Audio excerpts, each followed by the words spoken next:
Hey, what's going on? I haven't done a zine review in a while, so I thought I'd get a few. I've actually had time to read a bunch of stuff lately. I'm starting off with, have you ever heard of Patrice Lumumba? Of course you haven't. This cost me $3 at Quimby's and is freaking awesome. Patrice Lumumba was the first guy democratically elected in the Congo in 1960. Unfortunately for him, it was in the United States' best interest to keep that area destabilized, and CIA actually helped to assassinate him. The CIA, in case you didn't know, has done lots of terrible things. Anyway, nobody really knows about Lumumba, but he was a pretty rad dude. This is a comic that tells all about how he came to power and how he was eventually assassinated after coming to power. It tells a sad story, but it tells it with these comics that are really kind of nice and fun to read. It's $3. I totally dig it. I wish more people would do zines like this that are easy and fun to read, but also give you important information. Learning should be a fun process, and for this, that's exactly what happened. A big thumbs up. I got this one at Chicago Comics for $3. Animal Sex. It's all these drawings and explanations of how different types of animals have sex. It's sort of awesome and sort of disgusting at some parts. Like, do I really need to know about bed bugs having sex? Yet it's intriguing because I've never thought about it. Cool pictures, cool drawings, interesting facts.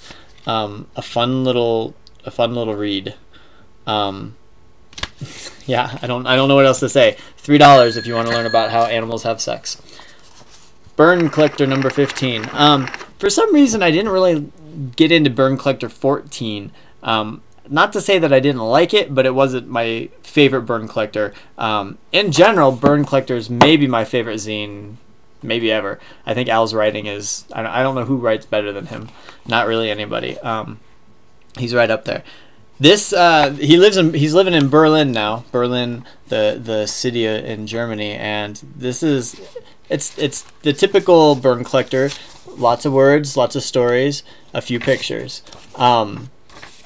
If you don't like to read, you won't like this. But if you like just a good, well-written story, going to the dentist, it's a fucking adventure for this guy. What's interesting is this one in this issue. He also has some guest stuff.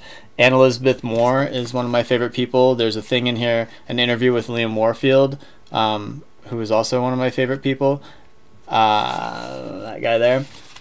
There's some reviews of all kinds of random stuff. I wish the end of the zine, the second half of the zine, has a lot of like extra stuff other that deviates off just the normal storytelling, which is fine. I wish he would have gotten back to just the regular storyline towards the end of it and finished out with a few more stories.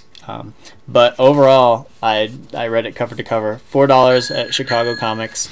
I'm sure you can get it from other places as well. I think it's through Microcosm. Burn Collector, always good. And finally, Rad Dad number 18. I haven't read an issue of Rad Dad in a long time. I'm not sure if Rad Dad only refers to this zine or if that's also a genre of zines, because I know the Hip Mama zines are sort of, it's like for punk rock moms and hippie counterculture moms, and Rad Dads I thought were the other side of the gender coin of that. I think, but I don't know. I don't know if Rad Dad is a genre or if it's just this zine, but I haven't read this in a while, and it was good to pick up a copy. It cost me $5. I got it at Cellar Door in Albuquerque. You can get it through Microcosm also. What can I say? Super, super good. This is a zine that's all about kind of like punk rock parenting, because a lot of parents are counterculture types, and a lot of counterculture types have kids, and it's often thought that suburban middle class people have kids and that punk rockers don't, but that's not the case. So this is all different stories. Every issue is different. This one's the sex and love, and so it's sort of like, how do you talk about sex to your kids?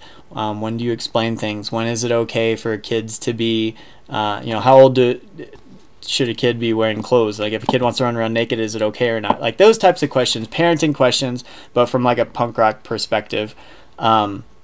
I liked it because it also had it had 2 or 3 different stories about non-monogamy and open relationships and open marriages and stuff. And I always like reading about alternative types of relationships. Not really any pictures, mostly all words. My one complaint, I don't know who did the editing or who did the layouts. Don't put big blocks of stuff in the middle of text. Just, it's not good. This is always bad, because look, you read, you get distracted. Am I here, am I here? This is terrible layout, terrible. And it's just, I have to give it that one complaint, because the writing is so good, and I read every single page of it and I really liked it. But look, okay, look, you have one line of text on the top of a page. That's just make this a little smaller, save yourself a page. Bad layout. Beautiful cover and awesome writing. If you're interested in sex or love or parenting or any of that, pick this up. It's a good read. But whoever does your layouts, do it better next time. That's it. Peace.